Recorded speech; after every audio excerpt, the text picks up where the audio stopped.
एक बार बुद्ध राजगीर पर्वत पर शांत भाव से बैठे थे।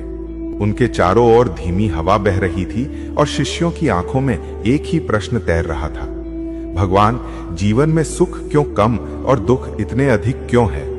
बुद्ध मुस्कुराए। उन्होंने पास पड़ी थोड़ी सी मिट्टी उठाई और कहा, देखो इस मुट्ठी भर मिट्टी को, ये सुख है। फिर उन्होंने नीचे फैली पूरी धरती की ओर इशारा किया, और ये असीमित धरती, यही दुख है। शिष्य चौंक गए। भगवान, क्या मनुष्य इतना दुखी है? बुद्ध धीमे स्वर में बोले, दुख इसलिए नहीं कि संसार कठोर है, दुख इसलिए कि मनुष्य पकड़ना चाहता है सुख को, वस्तुओं को, लोगों को, अपने विचारों को, और जो पकड़ता है उसे खोने का भय जलाता है। कुछ क्षण मौन रहा। एक वृद्ध शिष्य बोला, तो फिर सुख कैसे आए प्रभु? बुद्ध ने अपनी हथेली खोल दी।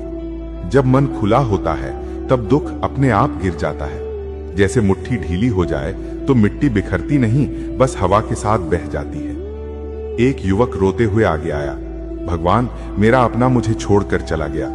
ये पीड़ा क्यों नहीं मिटती? मैं उसे भूल क्यों नहीं पाता?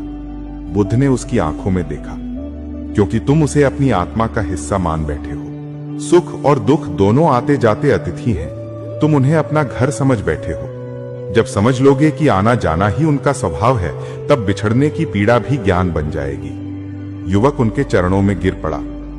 तो प्रभु, जीवन का सत्य क्या है? बुद्ध ने आकाश की ओर देखा। जीवन नदी है, जो बहना सीख गया वो दुख से मुक्त हो गया, और जो ठहरा वही टूट गया। फिर उन्होंने अंतिम बात कही, सुख खोजो मत, अपने भीतर वो स्थान खोजो जहां पकड़ नहीं है, जहां अपेक्षा नहीं है। वहीं निर्भर होकर तुम उस आनंद को पाओगे जो न आता है न जाता है, बस शांत स्थिर प्रकाश की तरह रहता है। हवा रुकी सी लगी। शिष्यों के हृदय जैसे हल्के हो गए। वे समझ चुके थे, दुख बाहरी नहीं, पकड़ भीतर की है, और सुख कोई घटना नहीं, एक अवस्था है। दोस्तों, वीडियो अच्छी लगी हो तो लाइक और फॉलो करके कमेंट में नमो बुद्धाय अवश्य लिखें।